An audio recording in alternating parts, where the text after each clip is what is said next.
वंदे श्री गुरु परंपराम।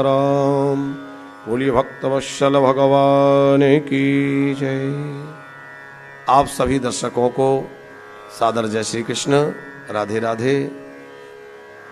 इस समय हम लोग श्रीधाम वृंदावन माँ यमुना के पावन पुलिन वानप्रस्थ धाम के सत्संग भवन में हैं और श्रीधाम वृंदावन से आप सभी भक्तजनों को सादर जय श्री कृष्ण, राधे राधे। आप सभी का स्वागत है इस कार्यक्रम में। लगातार भक्तों के कॉल्स आ रहे थे, भक्तों की इच्छा थी कि महाराज जी कथाएं तो हम आपके द्वारा निरंतर सुनते हैं, भगवत कृपा से लगातार कथाओं का क्रम चलता ही है। कथाओं में कई प्रश्न मन में उठते हैं, कई बातों को लेकर के जिज्ञासा रहती है और जिज्ञासु जन यह चाहते हैं कि उस जिज्ञासा के समाधान के लिए कोई शास्त्रीय चर्चा आपके साथ हो, जिसमें आपसे हम कुछ अपनी बात रख सकें और आप उसका समाधान करें।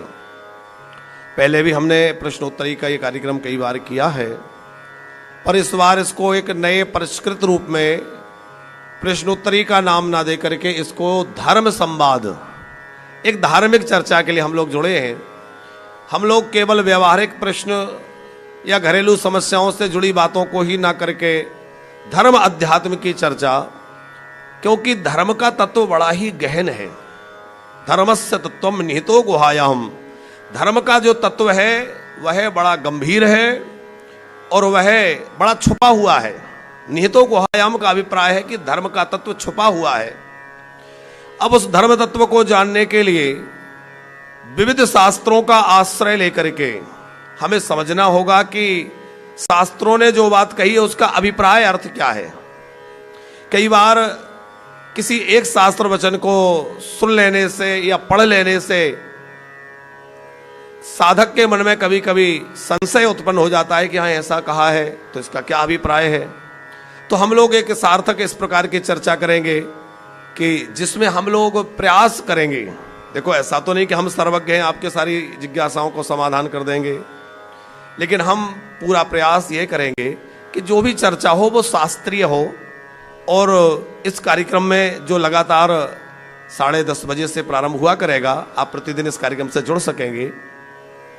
तो नित्य प्रति हम रात्रि में जिस कार्यक्रम में बैठ करके और धर्म के विविध विषयों पर चर्चा करेंगे, विविध प्रसंगों पर चर्चा करेंगे कि इसका क्या अभिप्राय है और इसको किस प्रकार से समझना चाहिए। तो आज जहां जनमानस में अनेक प्रकार की भ्रांतियां धर्म को लेकर के, अध्यात्म को लेकर के व्याप्त हैं, क्योंकि वर्तमान काल संक्रमण का काल है। इस संक्रमण के काल में अनेक प्रकार की भ्रांतियां जीवन में आ रही हैं। अब साधक के मन में रहता है कि क्या करें क्या ना करें, कैसे करें क्या नहीं करें। तो इन सभी विषयों को हम लोग ठीक तरह से समझ सकें, उसका हम लोग प्रयास इस कार्यक्रम में करेंगे। आप लोग भी अपने मन की कोई जिज्ञासा है धर्म को लेकर, शास्त्रों को लेकर, किसी प्रकार के आपके भजन और भक्ति को लेकर, तो आप वो प्रश्न कर सकते हैं। आप पारिवारिक प्रश्न भी रख सकते हैं, अपना कोई घरेलू प्रश्न भी रख सकते हैं, लेकिन वो ऐसा प्रश्न हो जो हमें सुनने में, कहने में, शास्त्रीय चर्चा करने में अच्छा लगे और वो चर्चा का विषय हो।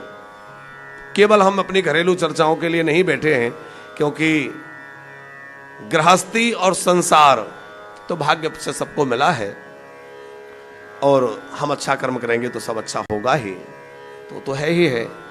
पर शास्त्र की चर्चा के लिए हम लोग समवेत हैं, तो उसमें कुछ शास्त्रीय चर्चा हम लोग करेंगे। तो नित्य प्रति आप लोगों के जो प्रश्न आएंगे, जैसे आज आप लोग यदि फोन करके अपने प्रश्न लिखवाते हैं, तो आपके जो आज प्रश्न दिए जाएंगे, कल उन सभी प्रश्नों में से जो अच्छे प्रश्न होंगे उनको हम लोग सम्मिलित करेंगे और उन पर विस्तृत चर्चा हम करेंगे।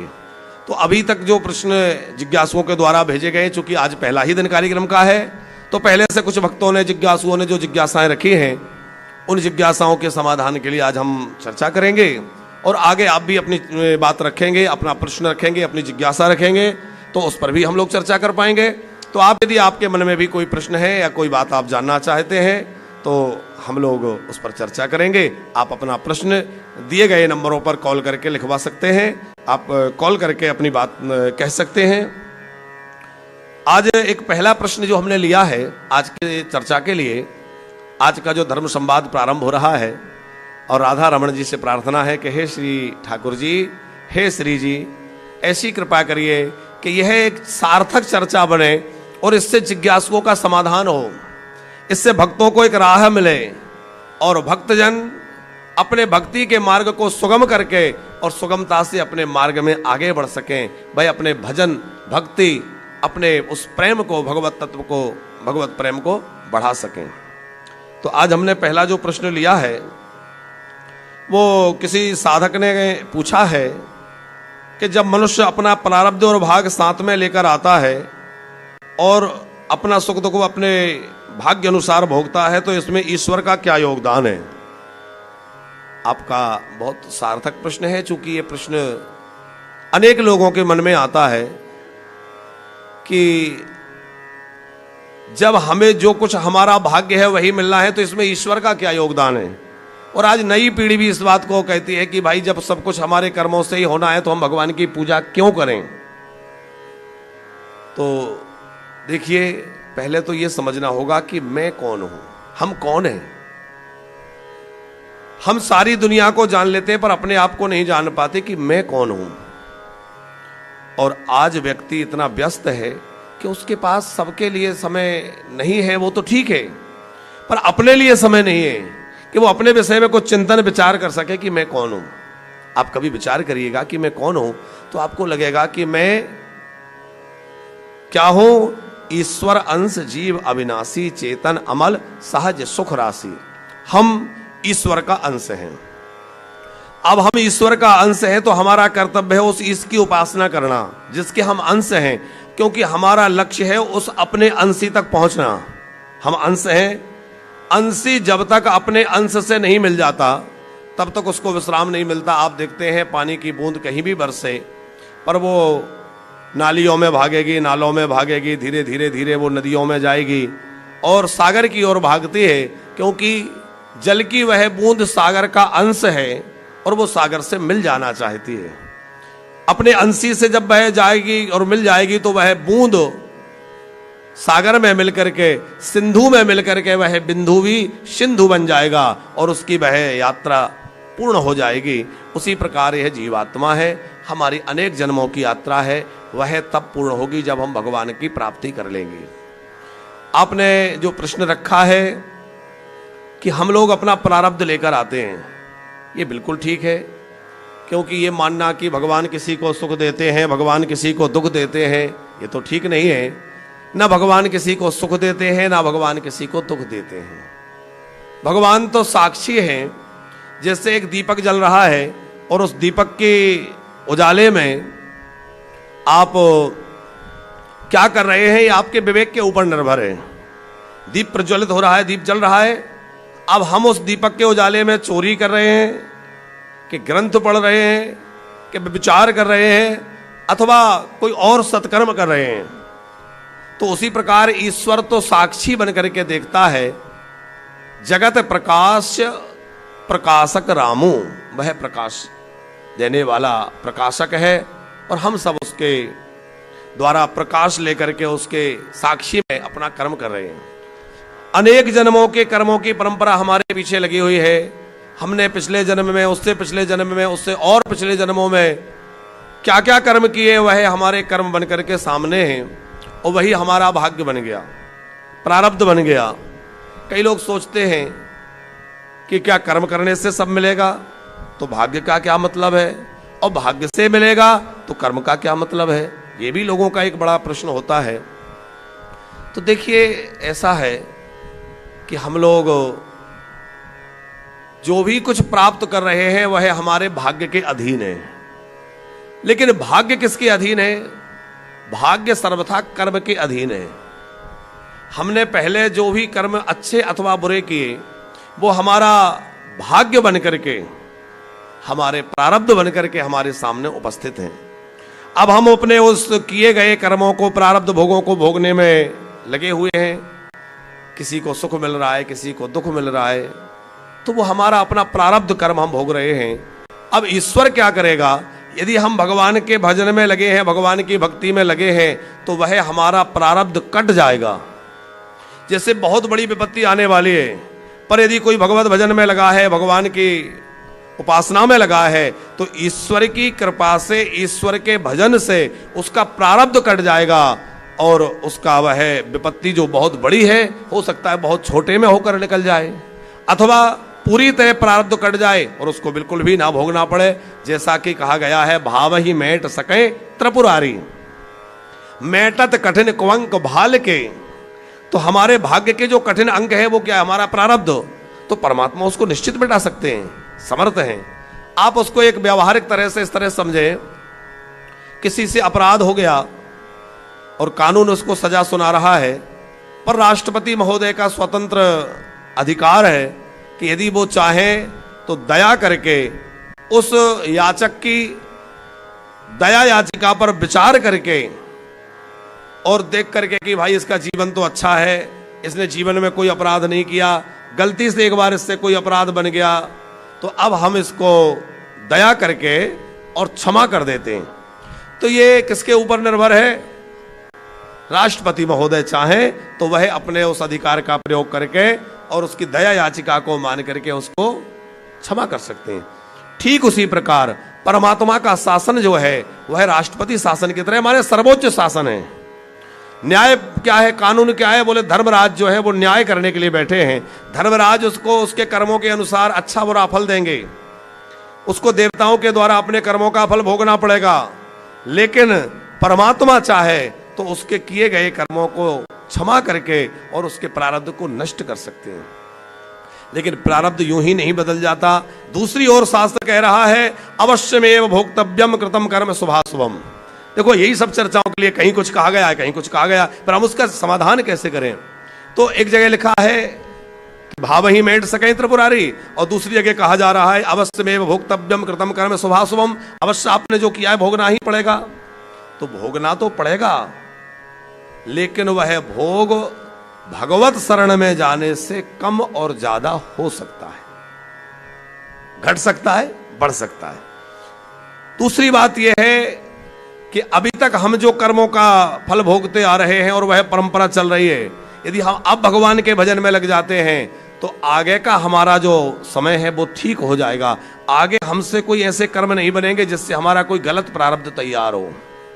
तो ईश्वर भजन का ये आप देखेंगे, जो भगवान के भजन में लगे हैं उनको बोध रहता है कि हम कोई गलत कार्य ना करें, हम कोई पाप ना करें, तो वो पाप से, अपराध से बचते रहेंगे। और जब पापों से बचते रहेंगे तो निश्चित तौर पर आगे का उनका भाग्य ठीक ही हो जाएगा, उनका कर्म सुधर गया, उनका कर्म सुधर जाएगा।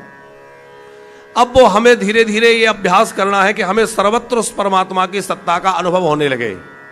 जैसे हम कभी मंदिर में होते हैं तो मंदिर में खड़े होकर के हमें ये लगता है कि भाई भगवान के सामने खड़े हैं, यहाँ कोई गलत आचरण ना हो जाए। और कोई गलत आचरण कर भी रहा हो तो दूसरा कहेगा भैया भगवान के सामने कम से कम ऐसा मत करो, गलत आचरण मत करो। तो वो क्यों कह रहा है? क्योंकि हमने ऐसा स्वीकार किया है कि यहाँ भगवान है।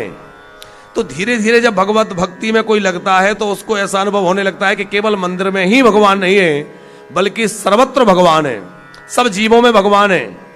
तो पहले धीरे धीरे हम स्वीकार करेंगे कि पीपल में भगवान है, बरगद में भगवान है, गंगा जी में भगवान है, तो फिर हमें लगेगा गाय में भगवान है। और फिर धीरे धीरे जब वह अपनी भक्ति को बढ़ाएगा तो उसको लगेगा कि सर्वत्र भगवान है। और जब सर्वत्र भगवान है, इस बात का अनुभव जीव को होने लगेगा, तो क्या वह अपराध करेगा? क्या वह गलत आचरण करेगा? फिर उसको लगेगा कि जैसे मंदिर में गलत आचरण करने से वो डर रहा है, वैसे ही हर जगह वो गलत आचरण करने से डरेगा, क्योंकि उसको लग रहा है कि यहाँ भगवान है, भगवान देख रहा है। तो जो भगवान के भजन में, भगवत भक्ति में लगा है, भक्ति और भजन के प्रभाव से उसका प्रारब्ध तो कटेगा ही, क्योंकि हमारा जो प्रारब्ध है वो पापों से बना है, हमारे अच्छे बुरे कर्मों से बना है। तो जो गलत प्रारब्ध है वो पापों के परिणाम में है। अब भगवान के नाम से बड़े बड़े पाप नष्ट हो जाते हैं। तो जब भगवान के नाम से पाप नष्ट होंगे तो हमारा प्रारब्ध भी कटेगा और हमारा भाग्य उज्ज्वल होगा, हमारे अगले जन्म सुधर जाएगा। इसी संदर्भ में देखो एक और बहुत बढ़िया प्रश्न आया था, हम उसको भी इसी से जोड़कर लेते हैं। तो किसी जिज्ञासु ने एक प्रश्न भेजा था, क्या पुनर्जन्म होता है? बड़ा अच्छा प्रश्न है। आज बहुत इस पर चर्चा हो रही है कि क्या पुनर्जन्म होता है। बिल्कुल होता है। आप ऐसे समझिए कि कोई व्यक्ति जन्म लेते ही अरबों खरबों की संपत्ति का मालिक हो गया। बच्चे ने जन्म लिया अभी, और जन्म लेते ही वो अरबों खरबों की संपत्ति का मालिक बन गया। और कोई ऐसा है कि जीवन भर भाग दौड़ कर रहा है, परिश्रम कर रहा है, फिर भी वो उतना नहीं जुटा पा रहा है। कई बार व्यक्ति पेट भी नहीं भर पा रहा है, इतना परेशान है। तो ऐसा क्यों? तो भगवान ऐसा भेदभाव क्यों करते हैं? इसका मतलब या तो भगवान भेद करते हैं, यदि आप पुनर्जन्म को ना माने। ये बात हम क्यों कह रहे हैं, इसको समझने की बात है कि हम अपने पूर्व जन्मों के संचित कर्मों को लेकर आए हैं, प्रारब्ध कर्म को लेकर आए हैं। तो उसके अनुसार ही हमें जन्म मिला। अच्छे घर में मिला कि कैसे माहौल में मिला, कैसा परिवार मिला, तो वो कर्मों के अधीन ही तो होकर मिला। यदि हम ये माने कि नहीं अभी तो हमारा पहला जन्म, यदि पुनर्जन्म को ना माने तो ये बात मानना पड़ेगा कि जो भी आत्मा संसार में आ रही है वह एकदम पहली बार आ रही है, ऊपर से सीधी पहली बार आई। तो पहली बार यदि आई तो क्या ईश्वर ने भेद किया कि किसी को बहुत बढ़िया दे दिया और किसी को बुरा दे दिया? ऐसा क्यों हो सकता है? तो भगवान तो भेद नहीं कर सकते। तो किसी को अच्छा और किसी को बुरा मिला है, तो इसके पीछे कारण यही है कि उसके पिछले जन्मों के अनुसार ही तो उसको मिला है। और यदि पिछले जन्म को ना माने तो वह कर्म की बात बेकार हो जाएगी, फिर लगेगा भगवान ने पक्षपात किया, ईश्वर ने पक्षपात किया है। पुनर्जन्म होता है, और ये हमारे सभी शास्त्र एकमत होकर के इस सिद्धांत को स्वीकार करते हैं कि व्यक्ति का या जीव का पुनर्जन्म होता है। यदि पुनर्जन्म को ना माना जाए तो हमारा प्रारब्ध आदि जो भाग्य की अभी हम बात कर रहे थे ये बेकार हो जाएगी। हम लोग अपना भाग्य लेकर आए हैं तो वो पिछले जन्म के कर्मानुसार ही लेकर आए हैं।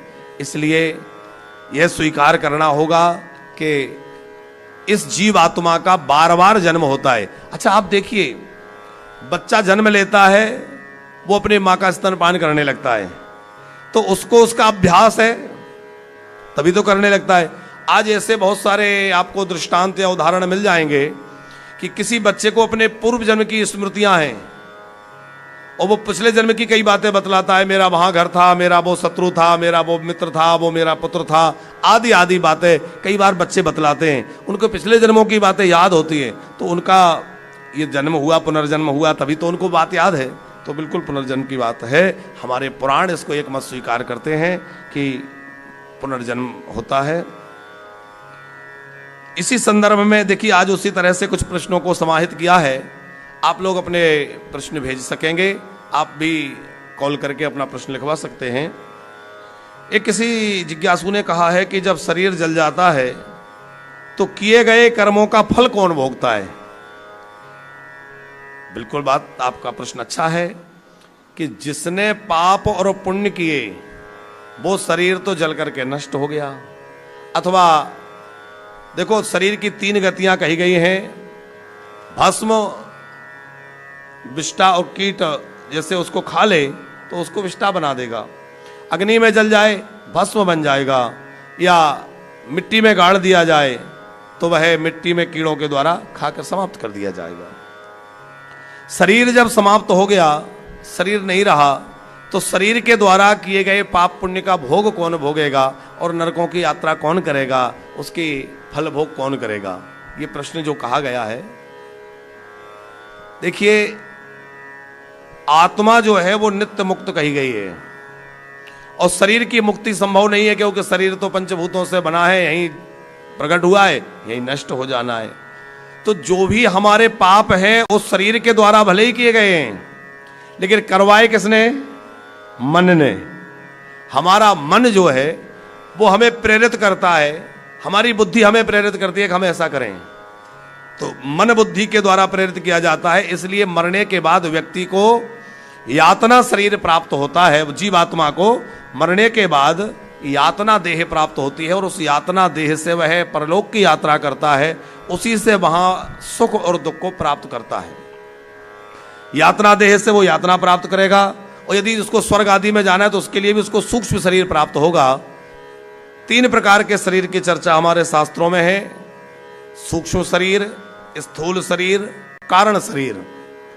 स्थूल शरीर जिससे हम यहां बैठे हैं, आप बैठे हैं, ये हम लोगों का स्थूल शरीर है। फिर जब ये नष्ट हो जाता है तो हमें सूक्ष्म शरीर प्राप्त होता है, जिसको हम यातना देह कह सकते हैं, जिसको हम स्वर्ग आदि में जाने के लिए देह कह सकते हैं। वह एक छोटा स्वरूप हमें प्राप्त होता है जिससे हम परलोक की यात्रा करते हैं, सूक्ष्म शरीर। तीसरा कारण शरीर।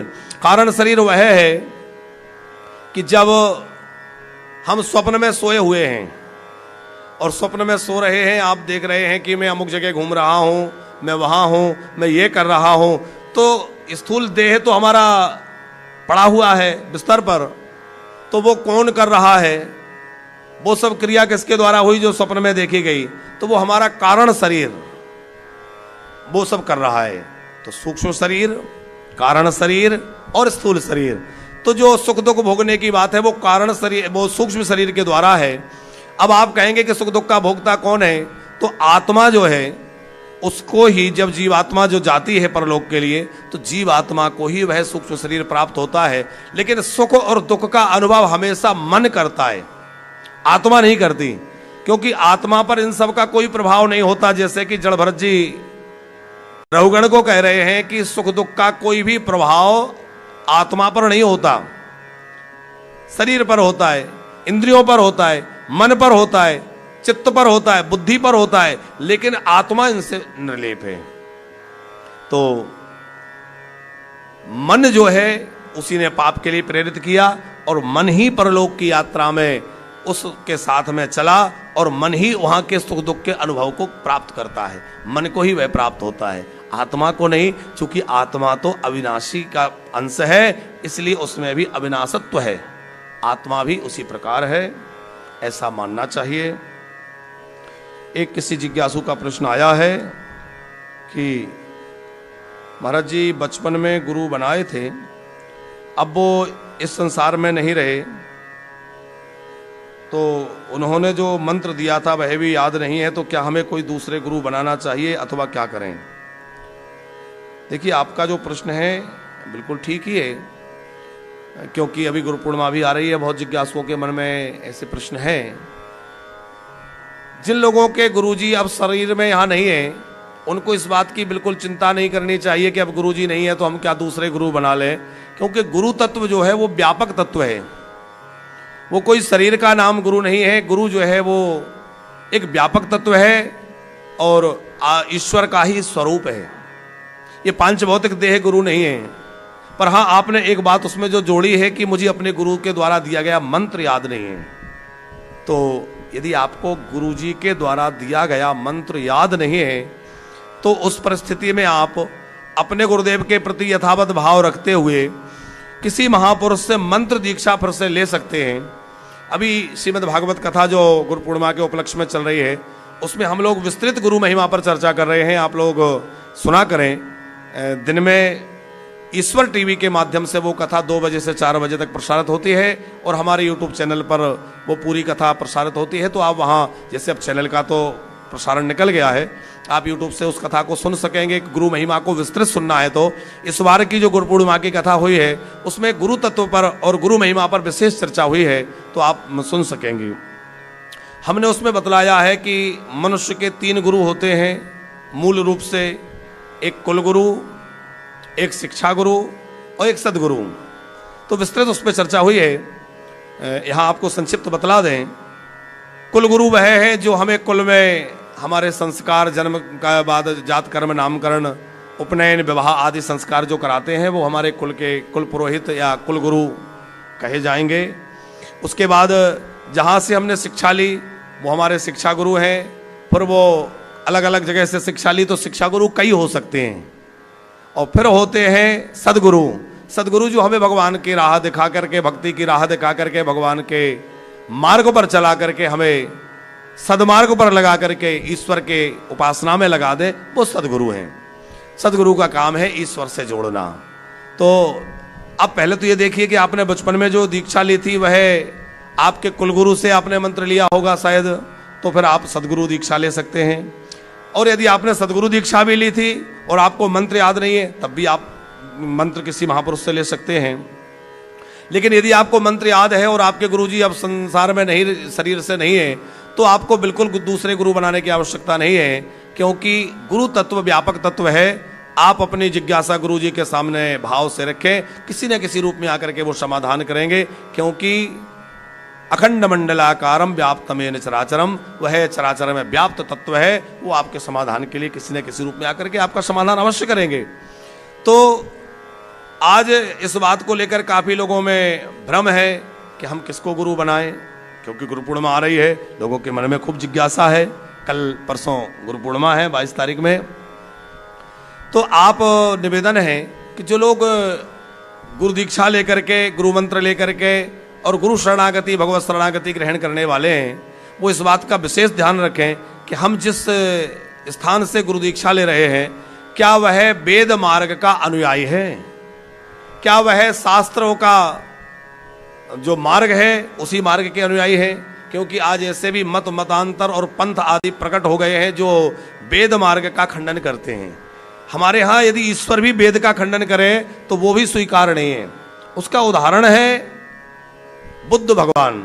भगवान बुद्ध जो है भगवान के 24 अवतारों में एक है, लेकिन हमारे आस्तिक समाज ने, हमारे सनातन ने उनको वैसा स्वीकार नहीं किया। आपको सनातन धर्म में भगवान बुद्ध के मंत्र नहीं मिलेंगे। उसका कारण कोई ईर्ष्या द्वेष नहीं है, उसका सिर्फ कारण यह है कि उस रूप में आकर के उन्होंने वेद मार्ग से हट करके कुछ कार्य किए। तो हमारे यहाँ तो यदि ईश्वर भी वेद मार्ग से हट जाए तो कहा गया है कि उनको भी स्वीकार न करें। फिर यदि कोई और वेद मार्ग का त्याग करके स्वेच्छाचारिता से अपने मनमुखी ढंग से कोई नया पंथ चला करके नई बातें कहे तो वो हमारे लिए अनुकरणीय नहीं है। क्योंकि वेद अपौरुषेय है, वेद साक्षात भगवान का स्वरूप है। हमें वेद मार्ग का ही पालन करना चाहिए, वेद मार्ग पर ही चलना चाहिए, और उसी से हमारा सर्वविध कल्याण होगा। आपके द्वारा जो कार्य किए जा रहे हैं, आप भजन तो कर रहे हैं पर उसमें बढ़िया फल नहीं मिल रहा है। कई लोगों के प्रश्न होते हैं, महाराज जी हम इतना पूजन करते हैं पर हमें उसका पूरा फल नहीं मिल रहा है। तो हो सकता है कि आप बिना गुरु के कर रहे हो, इसलिए आपको फल नहीं मिल रहा है। हो सकता है आप उसकी विधि ठीक से ना कर रहे हो। आपने गुरु तो बनाए हैं, लेकिन जो कार्य आप कर रहे हैं उसको आप गुरु जी से आज्ञा लेकर अथवा गुरु जी के मार्गदर्शन में नहीं कर रहे हो। तो आप अपनी जो भी भक्ति, जो भी साधना करते हैं, वो गुरु से आज्ञा लेकर करें। यहां तक कहा गया है कि यदि आप कोई नई पूजा प्रारंभ कर रहे हैं, कोई नया अनुष्ठान प्रारंभ कर रहे हैं, कोई नई नियम धारण कर रहे हैं, व्रत प्रारंभ कर रहे हैं, कोई नया व्रत प्रारंभ भी करना है, तो एक बार गुरु जी से आज्ञा लीजिए। अपने गुरु से आज्ञा ले लेंगे, गुरु की आज्ञा हो गई तो गुरु ने आज्ञा करी, ऐसी गुरु जी की आज्ञा मिल गई तो वो कार्य आपके लिए निश्चित मंगलमय हो जाएगा। तो आप गुरु किसको बनाए? बोले जो सनातन परंपरा से है। हमारे यहाँ जो संप्रदाय हैं, हमारे यहाँ वैष्णवाचार्यों के 4 संप्रदाय हैं, सन्यासियों में भी संप्रदाय के अलग अलग भेद हैं। तो जैसे रामानंदाचार्य जी का संप्रदाय है, रामानुज संप्रदाय है, निम्बारकाचार्यों का संप्रदाय है और गौड़ीय संप्रदाय है। इस तरह से 4 मुख्य संप्रदाय वैष्णवों में हैं। तो क्या हम जिनसे गुरु दीक्षा ले रहे हैं वो इन संप्रदायों में किसी संप्रदाय से जुड़े हैं, वो परंपरा से दीक्षित हैं, या ऐसे ही मनमुखी ढंग से कहीं बन गए हैं? आज ऐसे भी पंथ हो गए हैं जो मनमुखी ढंग से अपना मंत्र बना लिया, गुमराह कर रहे हैं। तो वो कल्याण का मार्ग नहीं है। आप किसी भी महापुरुष का आश्रय लें, पर वह सनातनी हो, वह वेद मार्ग का अनुसरण करने वाले हों, वह परंपरा से प्राप्त महापुरुष हों। उनके सदगुरु कौन थे, उनके सदगुरु कौन थे, उस परंपरा में वो किस दिव्य परंपरा में है, सन्यासी परंपरा में है, वैष्णव परंपरा में है, अथवा जो भी उनकी परंपरा है उसको आप थोड़ा सा समझ लें। क्योंकि व्यक्ति के इष्ट देवता भी गुरु के रूप में, गुरु के मंत्र के हिसाब से ही निर्धारित होते हैं। कई लोगों का प्रश्न होता है कि हम इष्ट देवता किसको बनाएं? तो आपको गुरुदेव ने जो मंत्र दिया है, जिन देवता का मंत्र दिया है, वही आपके इष्ट देवता होंगे। राम मंत्र दिया है, श्री राम इष्ट होंगे। कृष्ण मंत्र दिया है, श्री कृष्ण इष्ट होंगे। शिव मंत्र किसी को मिला है, भगवान शंकर उसके इष्ट होंगे। तो जिस देवता का मंत्र आपको गुरु दीक्षा में मिला है वो आपके इष्ट होंगे। अब इसमें भी कई संशय लोगों के मन में होते हैं कि हमने तो मंत्र लिया था, गुरुजी ने राम मंत्र दे दिया, हमारा मन तो मुरली मनोहर श्री कृष्ण में ज्यादा लगता है। ऐसे भी लोगों के प्रश्न हैं। हमें कृष्ण अच्छे लगते हैं लेकिन गुरुजी ने राम मंत्र दिया था, अब हम क्या करें? तो पहली बात तो यह है कि राम और कृष्ण अलग नहीं है, राम और कृष्ण एक ही हैं। फिर भी आपको यदि लगता है कि हमारा मन कृष्ण में ज्यादा लगा है तो आप अपने गुरुजी के द्वारा दिए गए मंत्र का जप भी करें और खूब कृष्ण की भक्ति करें। किसी प्रकार का कोई उसमें अपराध नहीं है, कोई गलत नहीं है, कोई दोष नहीं है। अलग से गुरु दीक्षा लेकर के आपको कृष्ण मंत्र लेने की आवश्यकता नहीं है, क्योंकि राम कृष्ण दोनों एक ही हैं, अलग नहीं है। अब आपकी बात ये आ जाए कि हम तो शिव जी का मंत्र लिए थे, अब हमारा मन राम भक्ति में लग रहा है अथवा कृष्ण भक्ति में लग रहा है, तो यहां तो ये समाधान कर दिया कि राम कृष्ण एक ही हैं, लेकिन हमने तो शिव जी का मंत्र गुरुजी ने दे दिया था, अब हमारा मन तो भागवत सुनते कृष्ण में लग गया। ऐसा लोग प्रश्न करते हैं, तो अब हम क्या करें? तो उसके लिए आप किसी वैष्णवाचार्य से पुनः मंत्र ग्रहण कर सकते, उसका अपराध नहीं है। ऐसे कई उदाहरण हैं कि किसी ने दीक्षा ले ली और बाद में उसका अनुराग इधर जाग गया तो वह पुनः मंत्र ले ले। वैसे यदि बहुत आपकी भक्ति प्रबल हो रही है और आपको लगता है कि मुझे अब राम मंत्र कृष्ण मंत्र ले लेना चाहिए तो ही ऐसा करें, वरना ऐसा बार बार गुरु बदलना उचित नहीं है। एक बार हमने जहां गुरु दीक्षा ले ली वही हमारे गुरुदेव हैं, वही हमारे कल्याण के भाजन हैं, वही हमारा सब कुछ कल्याण करेंगे। उन्हीं के बताए मार्ग पर चल करके आगे बढ़ना चाहिए। और यदि सशरीर गुरु नहीं भी रहे तब भी हम उनके चित्रपट आदि की पूजा करते हुए, उनके स्वरूप का स्मरण करते हुए, उन्हीं को अपना आदर्श मानते हुए उन्हीं के पद चिन्ह पर चलें और अपनी जिज्ञासा उनके सामने रखें। हाँ, आप वैसे गुरु भाव कई महापुरुषों के प्रति रख सकते हैं। आपको कोई भी अच्छा लगते हैं कि ये बहुत अच्छे महापुरुष हैं, अच्छे संत हैं, तो उनके प्रति आप अपना गुरु भाव रख सकते हैं, लेकिन दीक्षा गुरु जो हैं वह तो वो एक ही होना चाहिए। तो आप गुरु दीक्षा लें तो बहुत सोच समझ कर लें। बाद में आपको ऐसा ना हो कि गुरु अपराध लगे कि आपने जल्दबाजी में कोई गुरु बना लिए और बाद में आपको लगे कि हमने शायद जल्दबाजी कर दी, ये हमारे लिए ठीक नहीं है, तो फिर आपसे अपराध लगेगा, आपसे गुरु अपराध हो रहा है कि आपने तो उनको गुरु रूप में वर्ण कर लिया और फिर आप कह रहे हैं कि ठीक नहीं है, तो अपराध लगेगा। अपराध से बचिएगा और जो गुरु मंत्र मिला है उसका खूब जप करिएगा। देखो हमारे यहाँ तो जो तिलक लगाया जाता है वो भी गुरु परंपरा से होता है। गुरु जी का जो तिलक है वो शिष्य का होगा, वो परंपरा में वैसा ही चलेगा। जो भजन की रीति है, पद्धति है, वो भी गुरु परंपरा से प्राप्त होती है। तो जो इष्ट निर्धारित होते हैं वो भी गुरु जी के मंत्र के आधार पर और गुरु जी की परंपरा के आधार पर होते हैं। तो हम पहले तो वही गुरु दीक्षा लें, हमारी जिसमें ज़्यादा निष्ठा है उन देवता के मंत्र को ही पहले से ही लें और उसके बाद जहां हमने मंत्र ले लिया है पूरी निष्ठा रखें, पूरी श्रद्धा के साथ भजन करें, भगवान कल्याण करेंगे। किसी एक भक्त का प्रश्न है कि शिवजी पर चढ़ा हुआ प्रसाद खा सकते हैं या नहीं, और श्रावण में शिवजी की प्रसन्नता के लिए क्या करें। श्रावण मास आ रहा है, आपका प्रश्न अच्छा है। देखिए, शिवजी पर चढ़ा हुआ प्रसाद आप खा सकते हैं। शिव महापुराण में कहा गया है कि शिव नैवेद्य का दर्शन करने मात्र से पाप भस्म हो जाते हैं। शिवजी का नैवेद्य बड़ा पवित्र है, शिवजी का नैवेद्य पापों को भस्म करने वाला है, शिवजी का नैवेद्य हमारे अशुभ को नष्ट करने वाला है।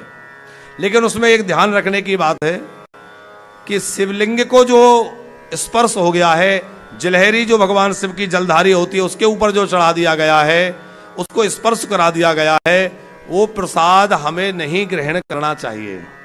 उसका कारण क्या है?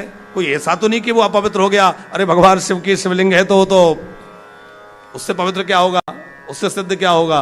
पर उसका कारण यह है, देखो जब तक किसी वस्तु का किसी का कारण ना जाना जाए तो भ्रम हो सकता है।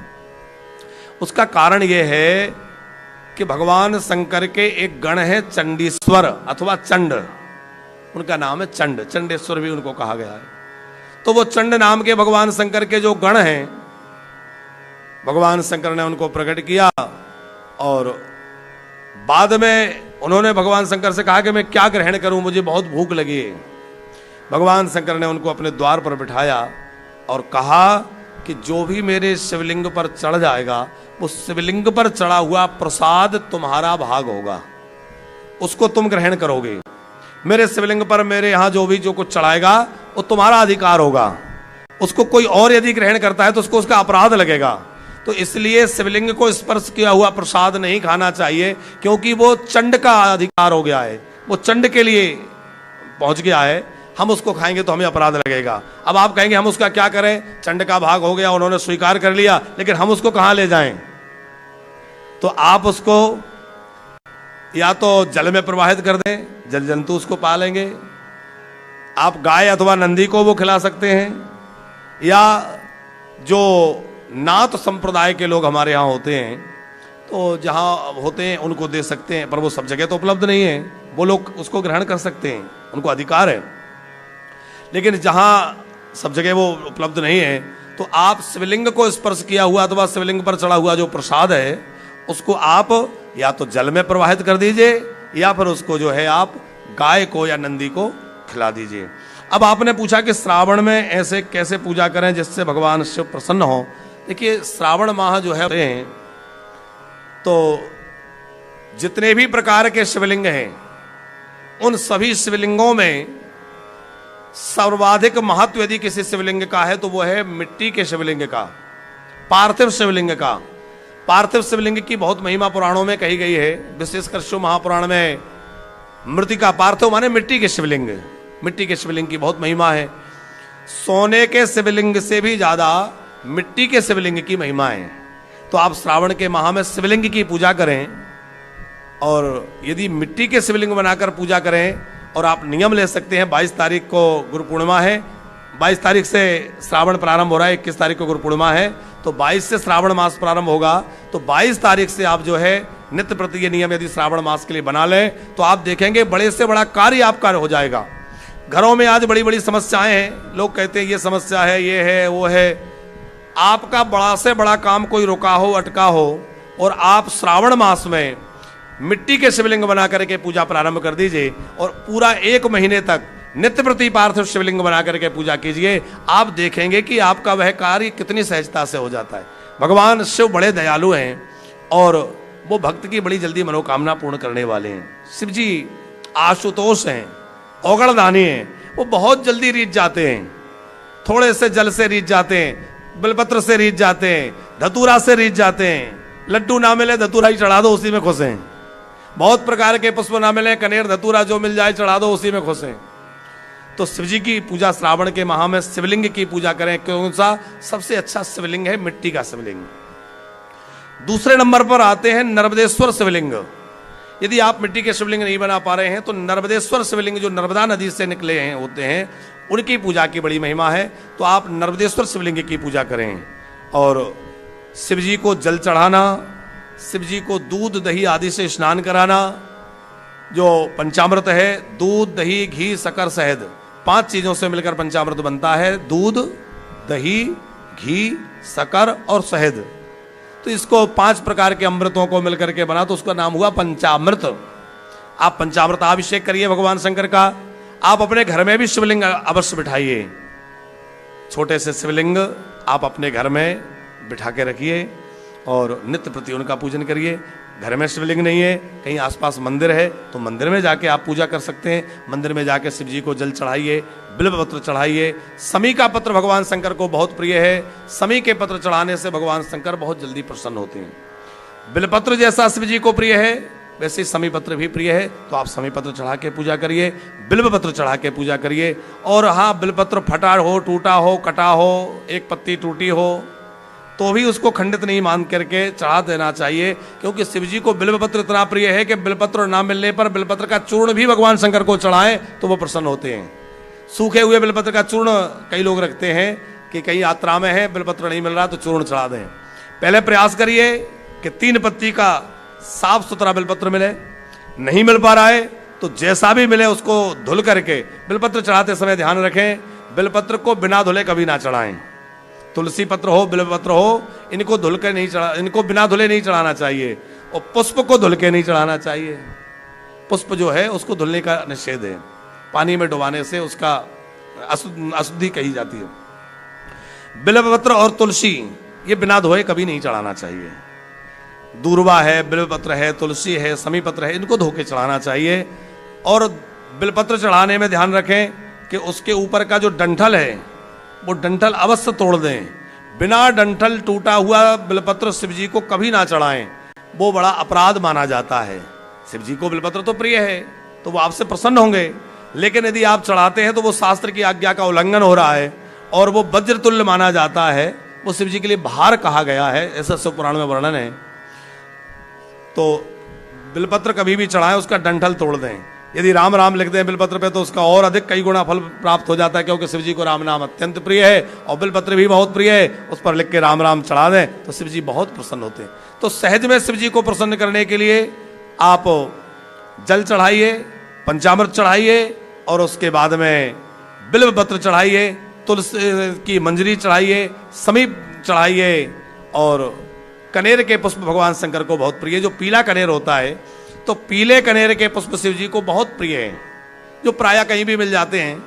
वो पीला कनेर शिव जी को बहुत प्रिय है, वो आप चढ़ाइए। पीत पुष्प आगाम्बरधारी नंदी तेरी सवारी स्तुति में हम लोग गाते हैं।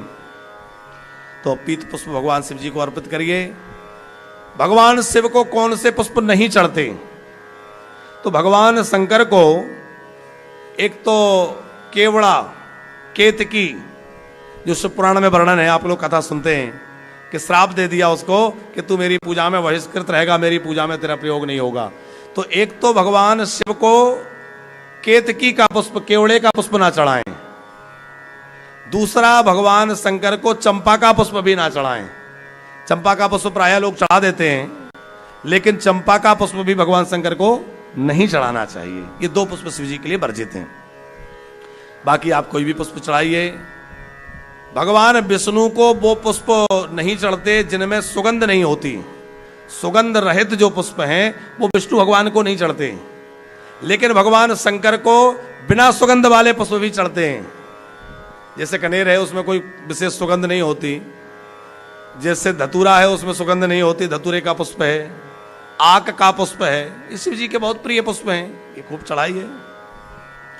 तो किसी को शनि की पीड़ा है, उसके शनि देवता उसके लिए प्रतिकूल हैं, तो उसके लिए भी भगवान शंकर को समीपत्र चढ़ाने से उसकी शनि पीड़ा दूर हो जाएगी। देखो, नवग्रहों के आधार पर भी शिव पूजा का विधान हमारे शास्त्रों में है। कल हम उस पर आपको विस्तृत जानकारी देंगे कल की कथा में, कल के इस सत्र में, कि यदि आप शिवलिंग का अभिषेक करना चाहते हैं तो किस पदार्थ से अभिषेक करने से क्या फल प्राप्त होता है। जैसे गन्ने के रस से क्या प्राप्त होगा, रोग निवृत्ति के लिए किस पदार्थ से अभिषेक करें, लक्ष्मी वृद्धि के लिए किस पदार्थ से अभिषेक करें, इस पर हम कल आपको श्लोक सहित पूरी चर्चा करेंगे। और हम इस चर्चा में पूरा ये तैयारी कर रहे हैं, इस तरह से विचार हमारा है कि जो भी प्रश्न लिए जाएं उनका शास्त्र के आधार पे श्लोक के सहित, प्रमाण के सहित आपको समाधान दिया जाए। तो हम लोग आज पहला दिन है, कल से इस पर और विस्तृत चर्चा करेंगे। जैसे शिव जी को किस वस्तु से अभिषेक करने से क्या लाभ होता है, तो उस पर हम लोग कल चर्चा करेंगे कि शिव जी को क्या चढ़ाने से, अभिषेक से क्या फल मिलेगा। दूसरा, भगवान शंकर को और कौन कौन से पुष्प प्रिय हैं, उस पर चर्चा हम कल करेंगे। तो आप लोग शिवलिंग का पूजन करें, शिव जी को जल चढ़ाएं, पंचामृत चढ़ाएं। और भगवान शंकर का सबसे प्रिय मंत्र कौन सा है? भगवान शंकर का सबसे प्रिय मंत्र है नमः शिवाय, पंचाक्षर मंत्र। शिव महापुराण में इसकी बहुत व्याख्या है। भगवान शंकर के जो 5 मुख हैं, एक एक मुख से एक एक शब्द प्रकट हुआ है, और एक एक शब्द से, वो 5 शब्दों से। तो पहले भगवान शंकर के एक एक मुख से ओम प्रकट हुआ। तो ओम जो है, जब भगवान शंकर के मुखों से प्रकट हुआ तो उस प्रणव से पंचाक्षर मंत्र प्रकट हुआ। पंचाक्षर से गायत्री, गायत्री से वेद प्रकट हुए हैं। तो ये पंचाक्षर मंत्र नमः शिवाय बड़ा सरल है, सीधा मंत्र है। स्त्रियों को अथवा जिन्होंने यज्ञोपवीत नहीं पहन रखा है, उन लोगों के लिए ओम नहीं लगाना है। ओम नमः शिवाय ना कह करके केवल नमः शिवाय। तो नमः शिवाय का उच्चारण आप करिए और शिव जी का पूजन करिए। और भी बहुत सारे प्रश्न हैं। वैष्णव और स्मार्त, इसमें क्या भेद है? महाराज जी इसका निर्णय करें कि वैष्णव कौन है और स्मार्त कौन है। देखो कितना अच्छा प्रश्न है, क्योंकि पंचांगों में लिखा रहता है एकादशी व्रत वैष्णवा नाम, एकादशी व्रत स्मार्ता नाम। अब इस बात को लेकर कई लोगों में भ्रम है कि हम स्मार्त हैं कि हम वैष्णव हैं। हम अपने आप को क्या माने, स्मार्त कौन और वैष्णव कौन? देखिए स्मार्त वह है जो स्मृतियों को मानता है। स्मृतियां माने हमारे ऋषि मुनियों ने जो आत्मचिंतन करके और जिन मंत्रों का उन्होंने दर्शन किया। ऋषि मंत्र दृष्टारा हैं। ऋषियों ने भी मंत्र को लिखा नहीं है, मंत्र किसी के द्वारा बनाया नहीं गए हैं। मंत्र तो ईश्वर प्रदत्त हैं। ऋषियों ने मंत्रों को लिखा नहीं है, बहुत ध्यान देनी है। ऋषि जो हैं वो मंत्र दृष्टारा हैं। उन्होंने मंत्रों को अपने तपहापूत अंतःकरण में, समाधि की अवस्था में, ध्यान की अवस्था में जिन मंत्रों को देखा, उनको उन्होंने देखने के बाद उन मंत्रों को लिपिबद्ध किया। श्री राम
तो वृंदावन में वानप्रस्थ आश्रम आप सबके लिए बन रहा है।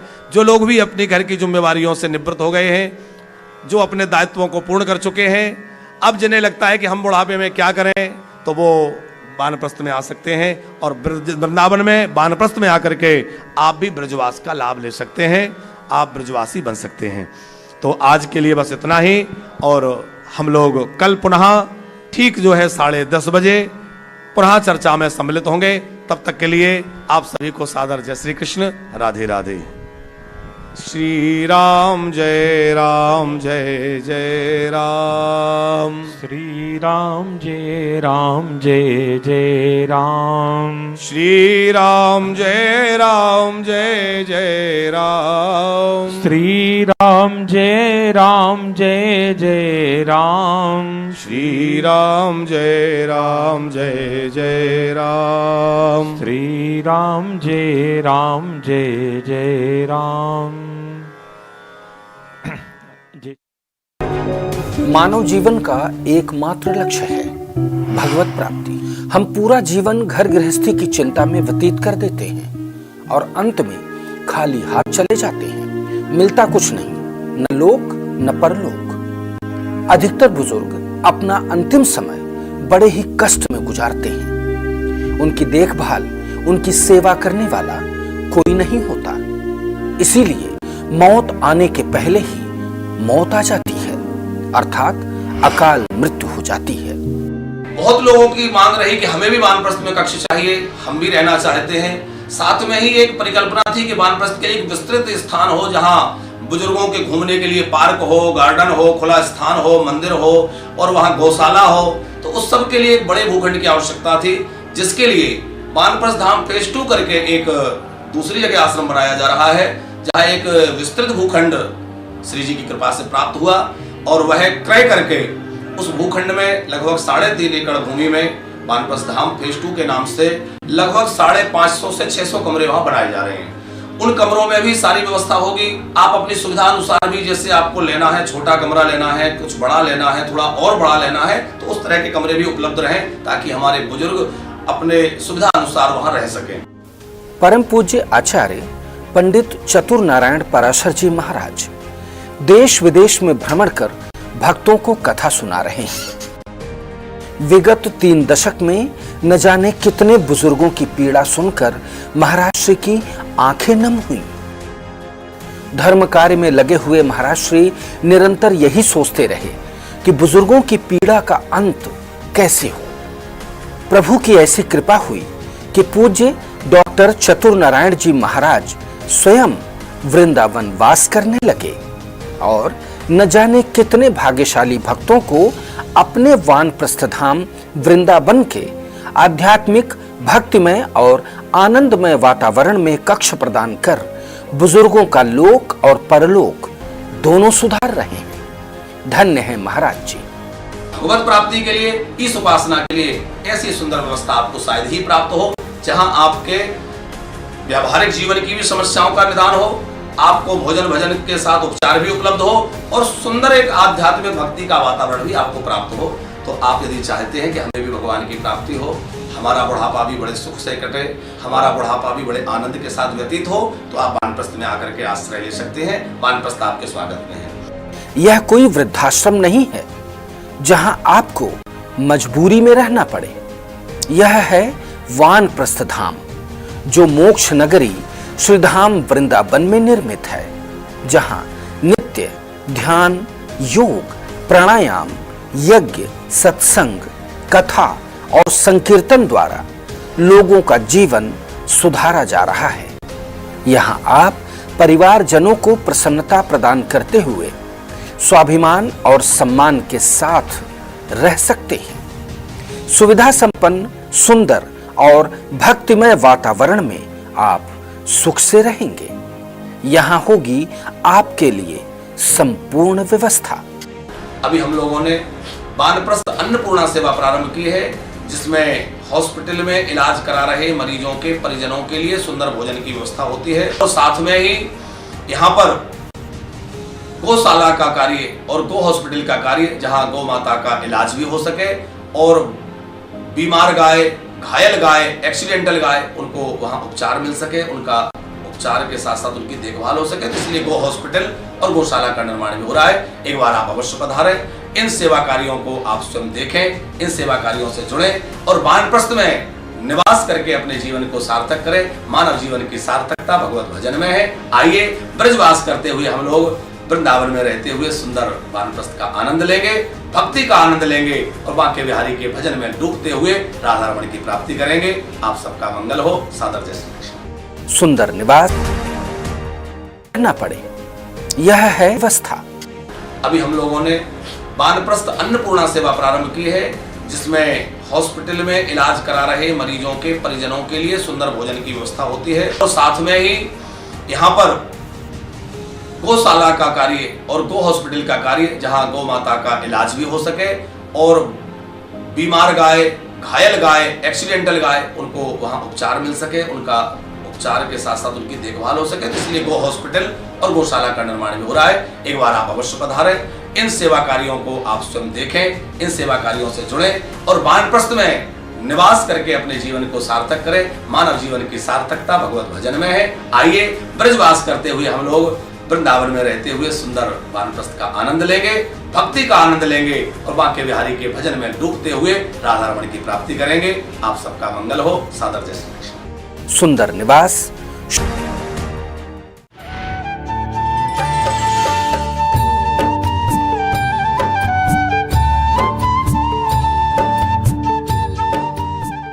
देखिए, गुरु पूर्णिमा के पावन अवसर पर ब्रह्मलीन परम पूज्य भक्ति सम्राट संत श्री शिवानंद साधक जी महाराज की पावन कृपा से परम श्रद्धेय डॉक्टर शिवम साधक जी महाराज के श्रीमुख से श्रीमद् भागवत कथा 14 से 21 जुलाई 2024 प्रातः 11 बजे से दोपहर 2 बजे तक। स्थान श्री गौरी शंकर धामाश्रम, श्रीजीपुरम, सुनरख रोड, वृंदावन।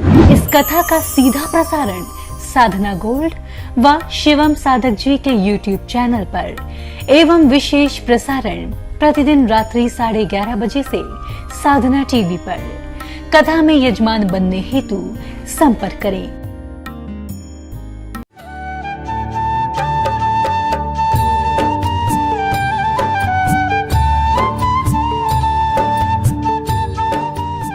दीपावली आदि समस्त त्योहार को मनाते हैं। ठीक उसी प्रकार से ही गुरु पूर्णिमा महामहोत्सव को भी हमें एक गुरु पर्व के रूप में मनाया जाता है और हमें मनाना भी चाहिए। तो जो भी वैष्णवजन हमारे टीवी चैनल के माध्यम से अभी तक नहीं जुड़े हैं और अगर आप आना चाहते हैं